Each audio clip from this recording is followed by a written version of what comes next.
Welcome home to USA Global TV and Radio, a place where dreams take flight, with authentic storytelling, diverse perspectives and meaningful conversations, where global stories unite and bridges are built beyond all borders. Discover world-class education, entertainment, hope and inspiration. Together, we're building bridges worldwide. Subscribe to our channel, USA Global TV. Download our app, USA Global TV. Be our guest or join our team. Visit usaglobaltv.com. Thanks to our founder and executive producer, Dr. Jacqueline Kerbeck. Music score by Yeffy Tang from Cloud Road Music. Voiceover artist Mike Porter. Creative direction by Paul Garcia. USA Global TV and Radio, your home for global connection. All rights reserved. This video and its contents are the exclusive property of USA Global TV and Radio. Unauthorized use, duplication or redistribution in any form is strictly prohibited.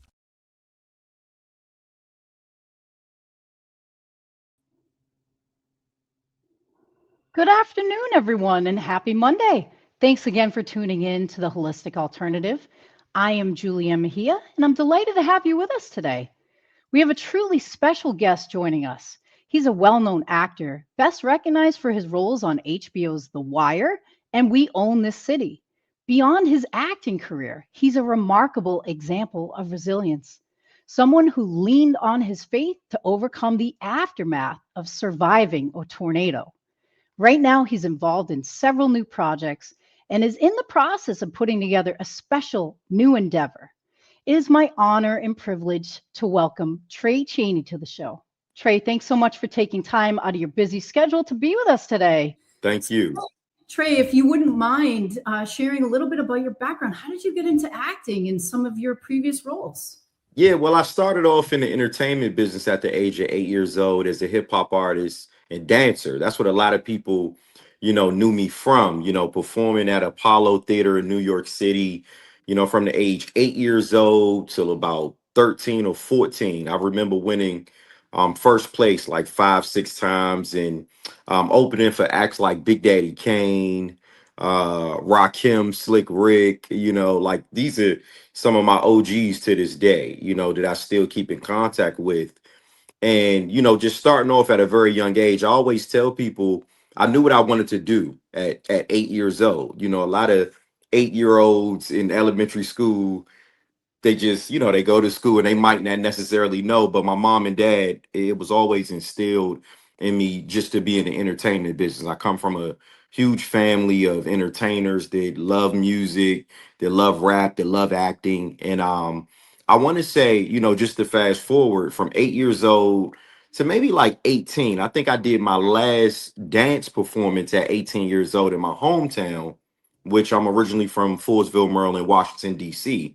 I did it at a venue called Lincoln Theater. And then that kind of sparked, like, I guess you could say I caught the acting bug because Linda Townsend, who's a talent manager in Maryland, which is, like I said, where I'm from in the DC area, she was at that show and she discovered me at the talent show as a dancer, but she said she doesn't work with, hip hop artists or dancers. She only works with actors. And she kind of threw it out there. She said, have you ever imagined yourself being on TV, or do you want to act? And I was like, yeah, I would love to act. I took, drama in high school and I remember, her telling me to get the proper headshots. My resume only consisted of traveling around the world as a dancer and hip hop artist. So she said she could still work with the fact that I came from that music dance background, because the thing that she loved was I wasn't stage fright. So if I was to get a play, if I was to get a television show, if I was to get a movie, she just knew. She said, look, the way you remember lyrics in your rap songs, you can definitely remember a script, so make a long story short, the first job that Linda Townsend submitted me for as an actor in the year 2001 was The Wire. That was my first job she submitted me for as an actor. And yeah, the rest is like history 23 years later. Yeah. That's incredible. And, your presence on that show and everything that you've touched has been Thank you. profound. Yeah, no, you're incredibly talented. So it's an honor and a privilege to have you here. And besides the acting, you're just a resilient human being and person of Thank you. strength. If you feel comfortable, I'm not trying to cause any type of PTSD or anything. I know Yeah. it's difficult to talk about, but can you share with viewers a little bit about what you and your family went through in May of 2025? Yeah, well, 2025 was definitely a life-changing experience for me. My son Malachi Cheney and my wife Aisha Cheney. And what happened was regular chill day, May 29th, 2025. We were actually celebrating the 23-year anniversary of The Wire. And I was doing some press that morning. Malachi was home from college because my son, he's a sophomore in college, but he had finished his freshman year, and got good grades, and he was on like a slight like break, it was like a spring break. And we're doing a whole bunch of press, Big Tigger Show, Fox 5 News, CBS, we all over the place. And it was actually, we were doing it with Snoop from The Wire. But once we had finished doing press that morning, we went home, which is where, I had my house built in 2020. But of course, 2025, we lived in Locust Grove, Henry County, Georgia. And when we went home, we were actually packing because Malachi's birthday is June 1st. So we were packing to go out of town to visit family back home. And I just remember the sky, it looked kind of gloomy. And, when it rains, you don't really think nothing of it. You're like, okay, it's raining a little bit. This will pass. And then we'll be able to, continue moving around the city like we were. But we were in the house, we were packing. And the last thing that Malachi said to me was that he wanted to go play his video game while I continued to pack. We were waiting for my wife to get home. This was maybe like around 3:15, 3:20. And I want to say, like, once I heard the door close in his room, his room was on the left side of the house upstairs. We had a two-level home, and he was on the left side. Me and my wife's room is on the right side. So for some reason, he went in his room. I could hear him in there playing the game with his friends or whatever online because it was just him in his room. And then I sat on the edge of my bed and I was texting. I was texting family members that were on the way. And for some reason, I was fully clothed because I was getting ready to take my clothes off to shower, take a nap, and wait for my wife to get home. But I was fully clothed, and for some reason, like instantly, it sounded like it was a train in my beside me, like almost in my backyard because my bed, the way it sits, I'm looking out to my backyard, but it sounded like a train was like in my house. It was beside me, and then everything just kind of went pitch black. And next thing you know, I looked at my walls flat towards my face, my TVs, my dressers, everything you could think of in my house, and my body levitated in the air. And of course, not knowing what I was experiencing, I was yelling my son's name, but you know all I remember is waking up. I know I had been unconscious maybe a little more than a minute, but when I woke up, my face was buried in mud. My head, the right side of my head was a big gash, a big knot on my head. It was bleeding, and I was wrapped in sheets. So I'm like, okay, if this felt like a dream. When I lift the sheets off of my head, my roof was gone. So Wow. I looked to my right, nothing. I see debris, I see parts in my house. When I looked to my left, it was pavement. So the first thing, adrenaline, and I thank God that I had the adrenaline and that I was able to jump up. Because when I jumped up, it was pouring down raining, but I'm looking at my whole house disappear. Done. Like I'm looking at debris around me. My neighbors are running full speed, um, like towards me, and they're grabbing me, they're checking me, they're trying to help because it was like I was a little delusional. I was just out of it a little bit, like what is going on? Where's my son? That was the first thing I said out of my mouth. And they were like, what are you talking about? And I said, my son was like in the next room. The way I was pointing was just pavement and dirt. Wow. So this comes to me, like letting our viewers know right now that my house was hit by an EF2 tornado, 135 miles per hour winds that destroyed our entire home. We lost everything you can imagine, from the car, the clothes, the jewelry, whatever was in the house, anything that you could think of that's in your house right now, we lost it, you know. So and this was without warning. This wasn't like a, you know, because even that morning of us doing press and us driving around and going out to eat, we had a great morning, waking up to 3:30 p.m., you know. So yeah, my house was hit. And you know, I always say my life kind of it began, you know, May 29th, 2025. Like, because I've never experienced anything on that level of trauma. I've never experienced anything that tripped my mind out, or that made me, you know, something devastating. You know, my whole life I've been on this earth for 44 years, and I don't know, you know, nothing that has impacted and has changed my life or affected me to this point, you know. But yeah, the house was hit. And now, you know, we're looking at 8 months later of everything that's just been happening, you know, from having to adjust to a new life, not knowing whether our son was going to live May 29th to see him now getting straight A's as a sophomore in college, losing everything, losing my house, all of my belongings, having to stay in hotel after hotel after hotel, having to rent a car until I was actually able to get another car. And just, you know, everything you could think of that was lost. It's like, okay, I got to go get a passport. I got to go get a social security card. I got to get bank cards. I got to get, you know, so it's like the Completely rebuilding, and that's rebuild. traumatic. It's Yeah, traumatic. You're born again essentially because you yeah, know, you survived it. You survived yeah, it. Let's talk a little bit about, you know, you trying to look for your son at that point, and yeah, what Malachi survived and went through too, because I know this has yeah, been found for all of you.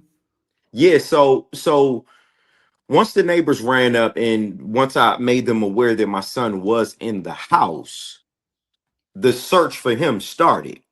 But it was chaotic. It was like they were looking for him. It was pouring down raining. The next words out of my mouth was, call my wife. My wife was up the street at work. Luckily, she only worked 8 minutes away.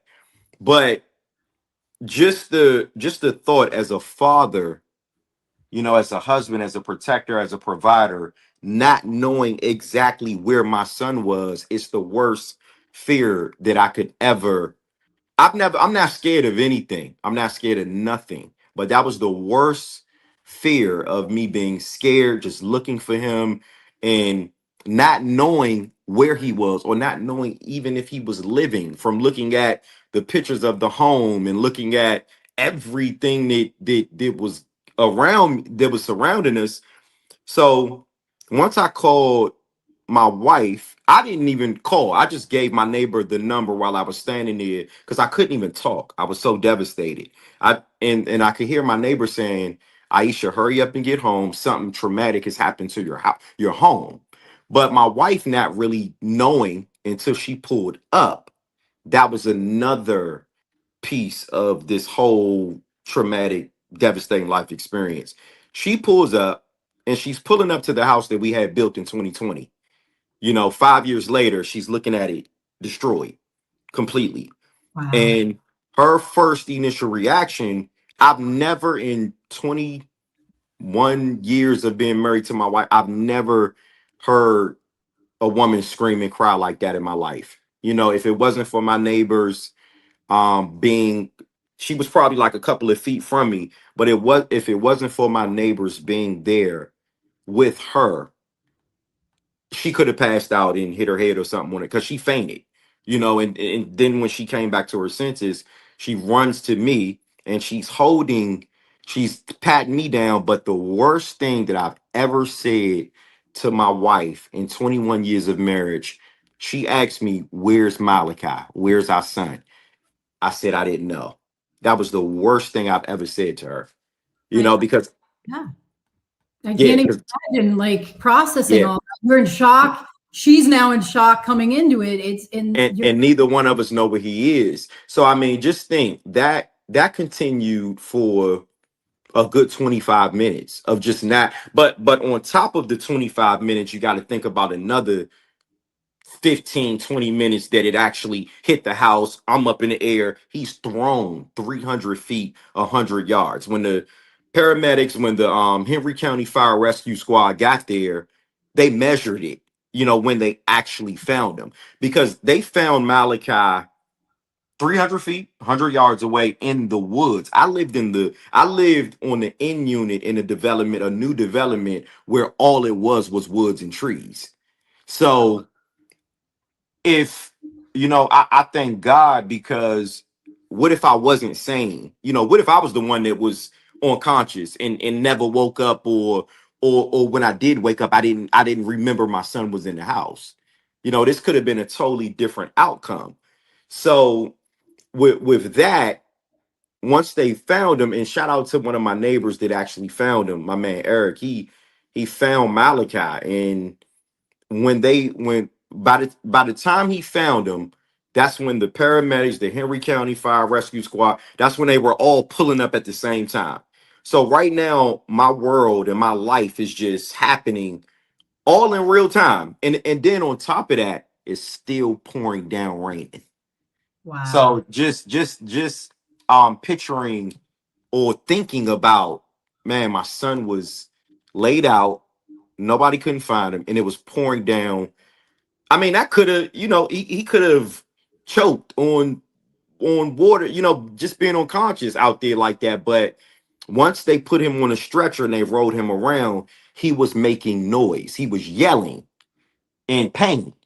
So me and my wife, of course, we couldn't stop, you know, crying, and we were just completely destroyed, you know, off of this. And I'll never forget one of the Henry County Fire Rescue Squad team members. He said, "I know this is, you know, this is painful, but be glad that he's making noise."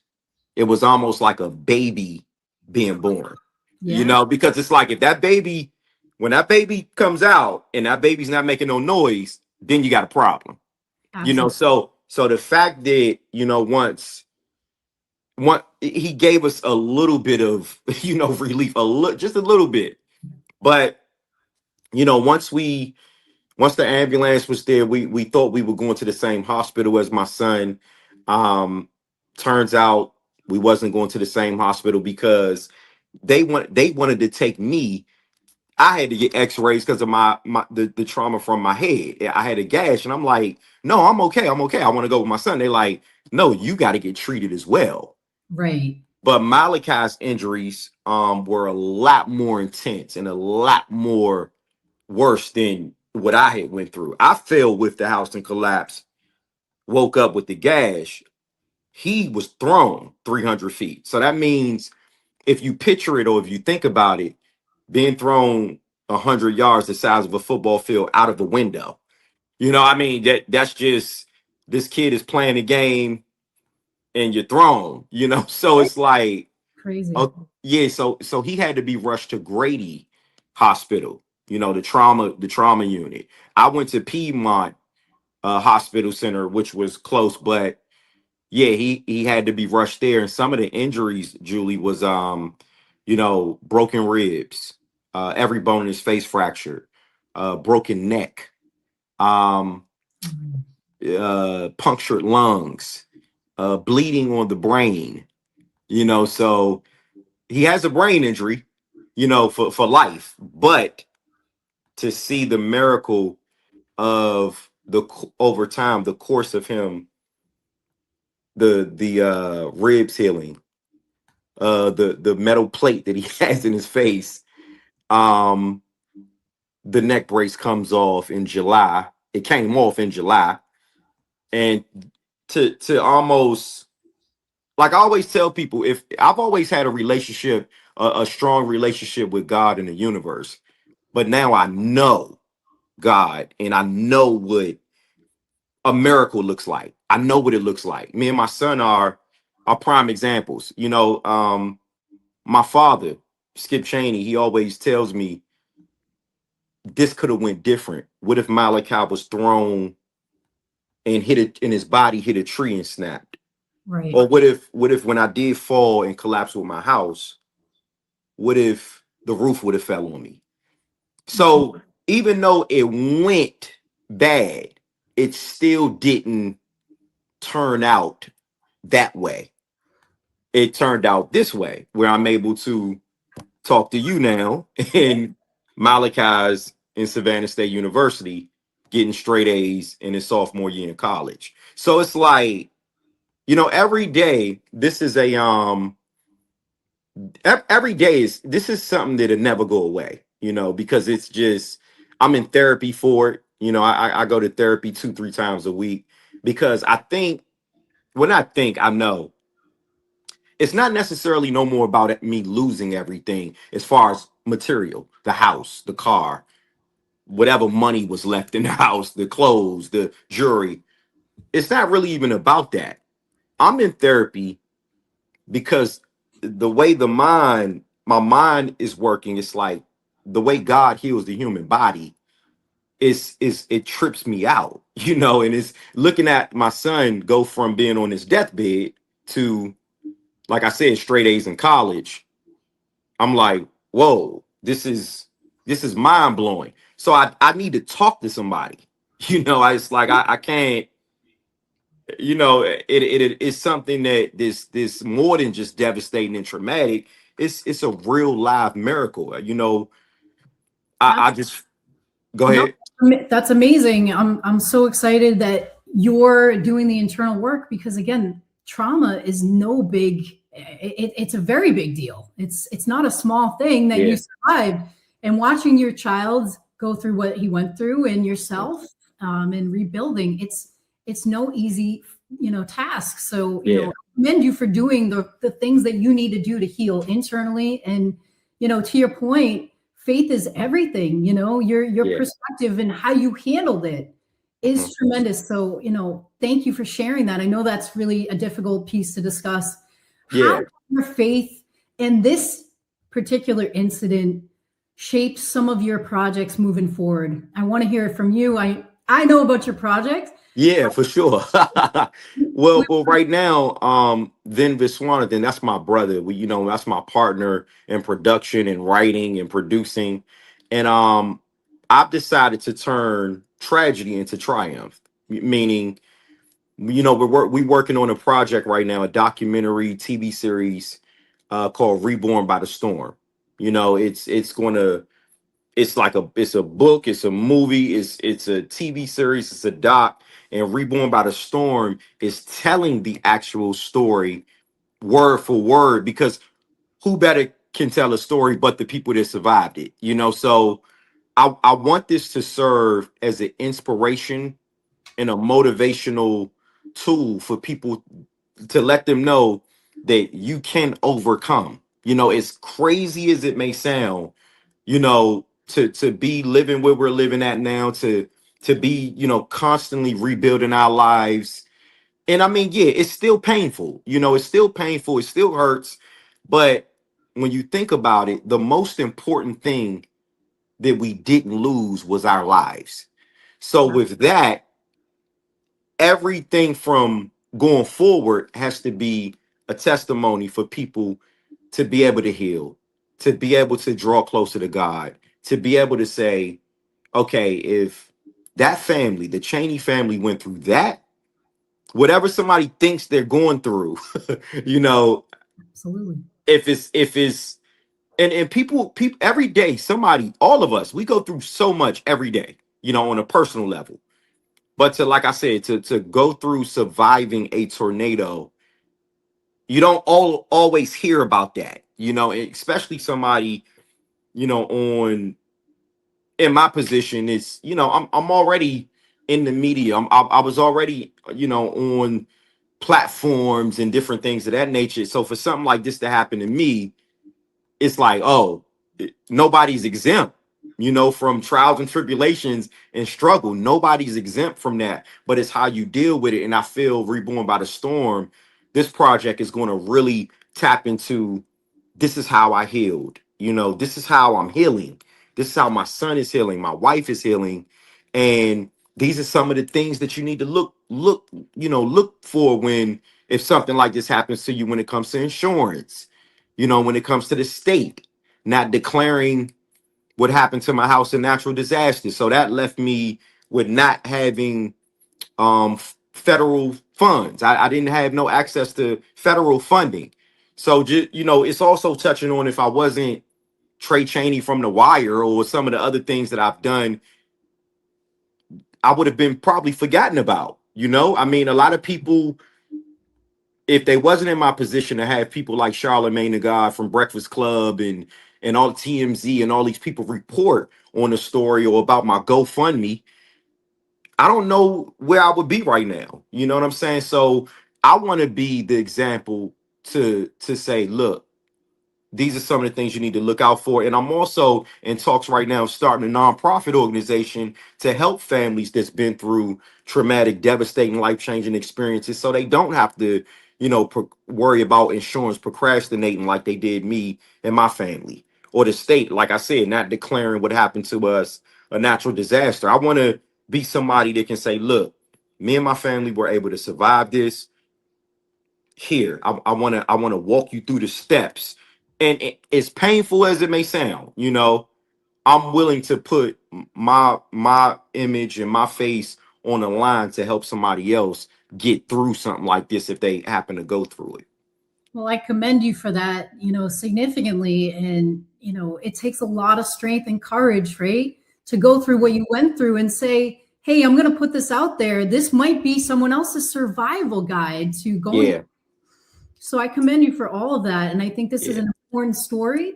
Who's a good person to reach out to you if they're interested in working with you, if they're an executive on a streaming network that they want to support? I know we're starting to put this out for bids with the right partnerships. So who's a good person to reach out to the group in regards to picking up this docuseries?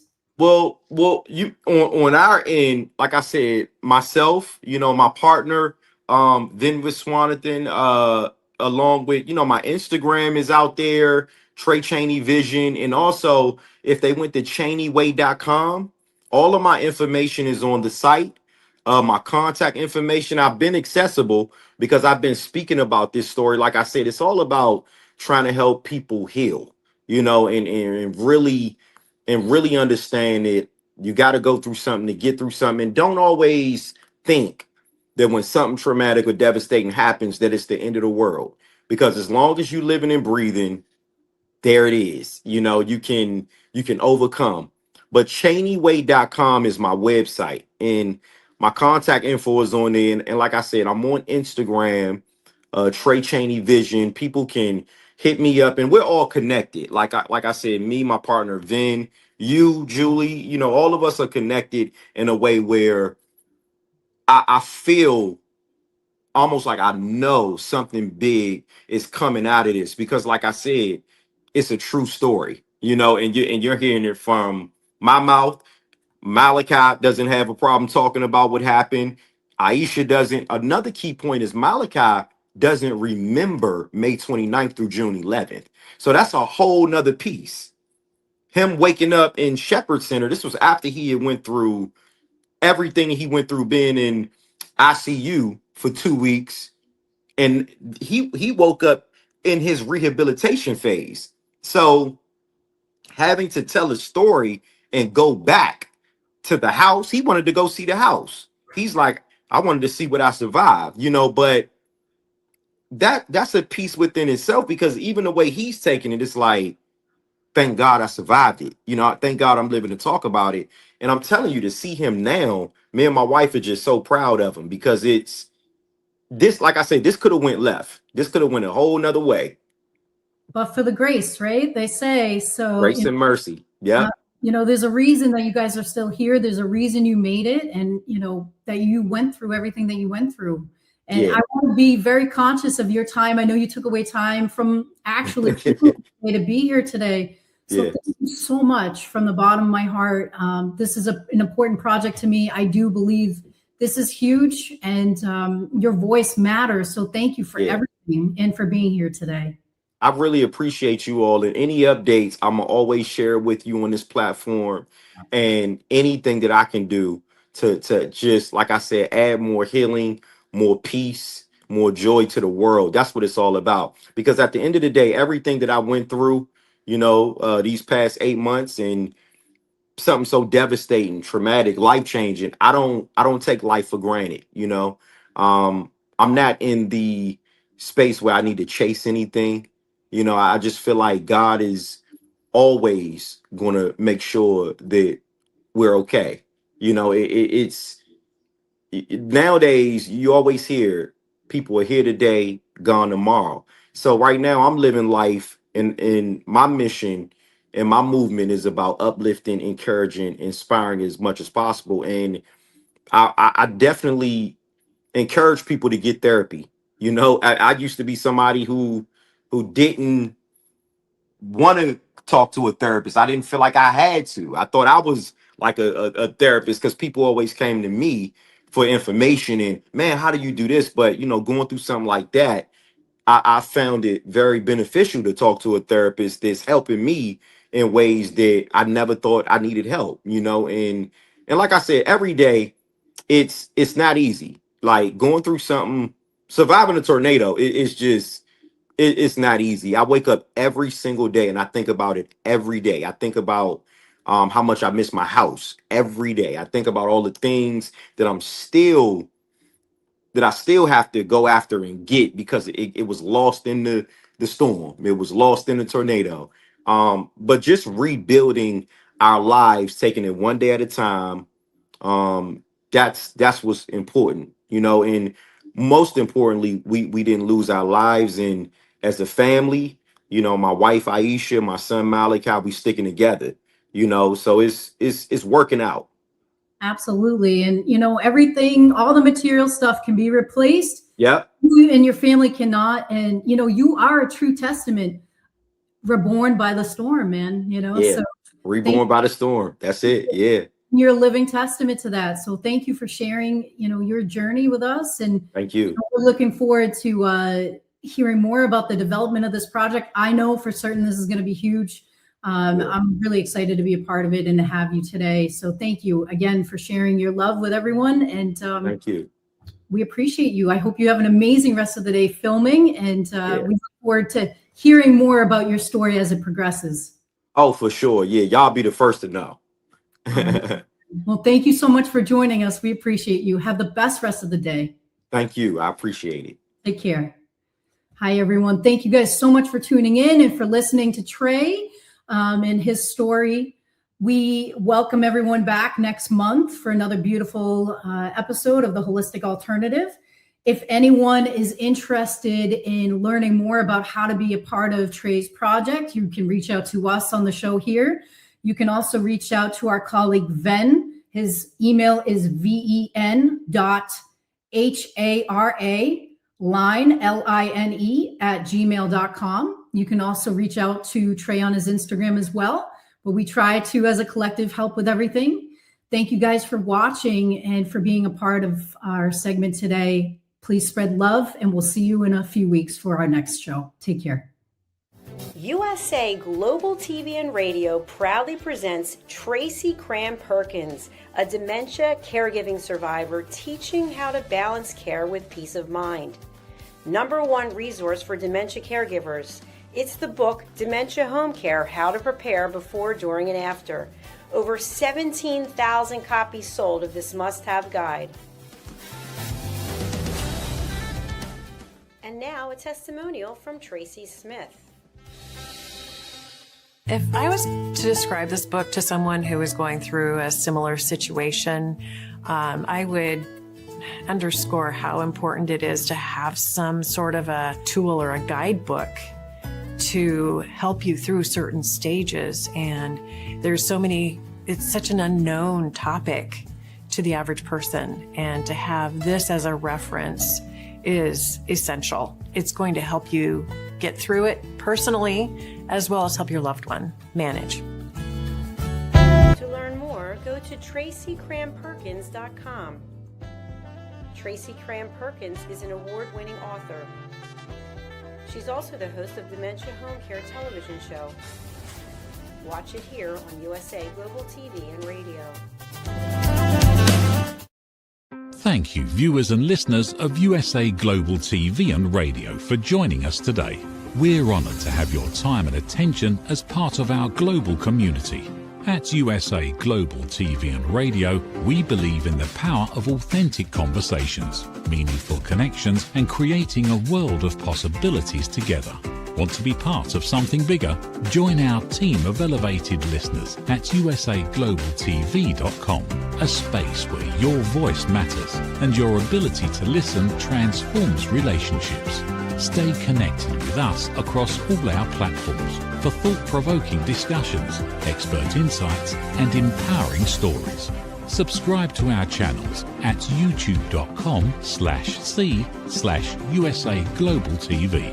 Follow us on social media and explore the endless opportunities we're creating for growth, learning, and inspiration. Together, we're not just broadcasting, we're building bridges and changing lives one conversation at a time. For inquiries, contact us at info@usaglobaltv.com. Music by Johnny Dies. Produced by Executive Producer and Director Dr. Jacqueline Kerbeck. Voiceover by Mike Porter. Creative Direction by Paul Garcia. All rights reserved. Copyright 2025. Visit usaglobaltv.com to view our full terms and conditions.